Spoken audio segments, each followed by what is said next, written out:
Hey, in this video we'll see how to paint colors and foliage on our voxel world. In other words, we're going to learn how to use the painting tool. It's located in the Surface Tool panel here. As a reminder, the Surface Tool contains both the Sculpting and the Painting tool. We choose one or another with those boxes here. The Sculpting tool is described in its own video, so in this one we are going to focus on the Painting tool. So let's select it to enable its UI. I'll start by explaining each of those elements and then we'll try to use them. The top line is quite standard. We'll find it on pretty much every tool. It's simply the strength of the effect. You can easily experiment with it by yourself. Next, those four lines are really the heart of the tool. In YAG we have 4 channels that we can use to paint, and each of those lines drives one channel. The first one drives the foliage density. It's the painting foliage part of the tool. A very important remark is needed here. The value of the painting foliage density is a percentage of the default foliage density. So if we have no foliage in the world, putting this to 1 will not create anything. We can only choose a fraction of the original foliage. Okay? The second line paints water. And the two last ones let us choose the textures we want to paint. They are the player's custom channels 1 and 2. We can choose the strength of each channel using those fields here or their corresponding sliders. We can also activate any channel alone using those buttons to quickly switch between channels. This button will restore the default painting state, default ground plus foliage. And the eraser here will disable the foliage and only leave the default ground. Those two parts are the textures for the custom channels. The top one is black by default and is for custom channel 1, and the bottom one is white by default and is for custom channel 2.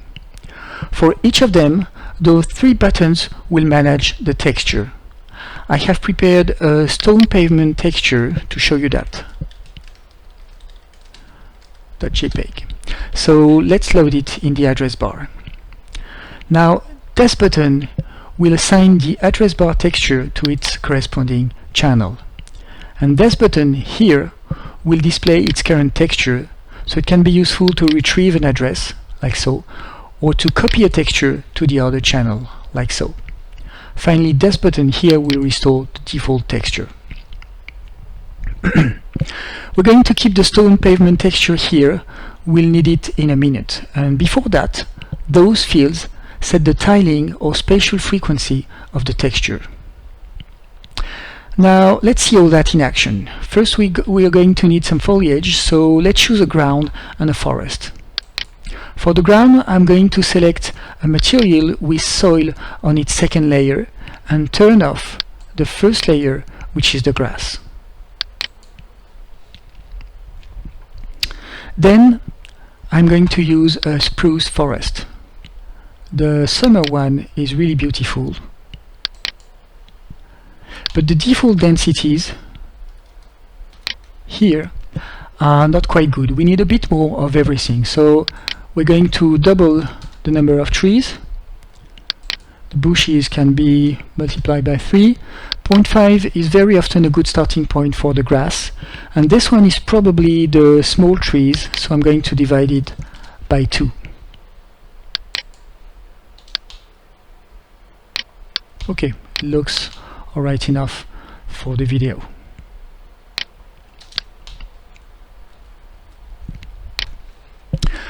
Okay, so let's start by making a river. We'll start by turning off the foliage, which is already done, and turning on the water, which we can do here in one click.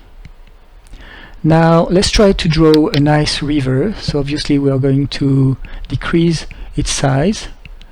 10 meters wide should be okay. So let us try something like that, maybe. Okay. Now we can widen this part a bit, something like that. so that by coming back to the default settings we can create a nice small island. And now you can see that for something made in a matter of seconds, the result is actually quite nice and beautiful. Okay, now let's use a custom channel. We have already prepared the stone pavement texture, so we're just going to select it here and paint a straight road along the river. So we'll make it maybe 5 or 6 meters wide, and let's go something like that. Yep, good.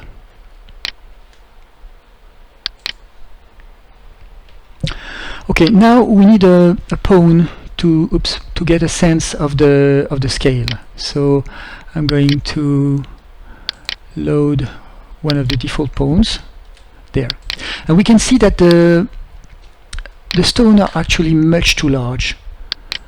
So we're going to double the frequency of the stone texture to get the stones twice smaller, and you can see that the result is now much better. Pretty cool. Now the last thing I'd like to show you is the use of the brush for painting.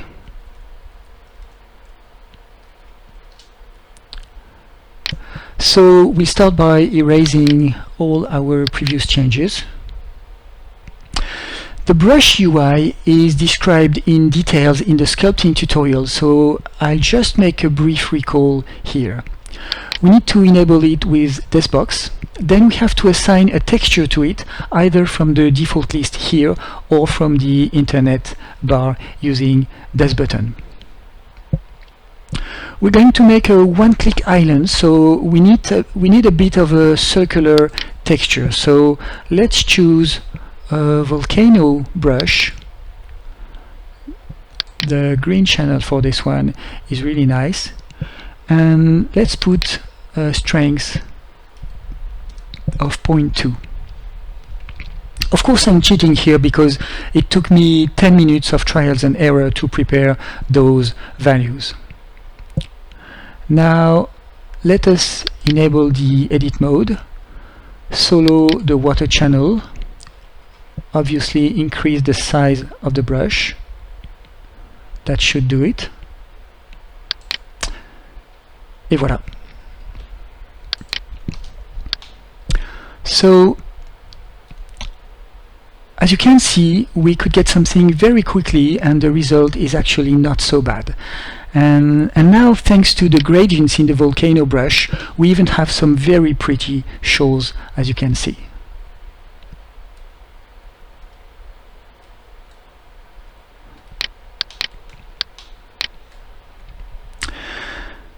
So I started with a completely flat terrain because it's easier for water, but from here we should of course add a bit of relief by sculpting the land around the water.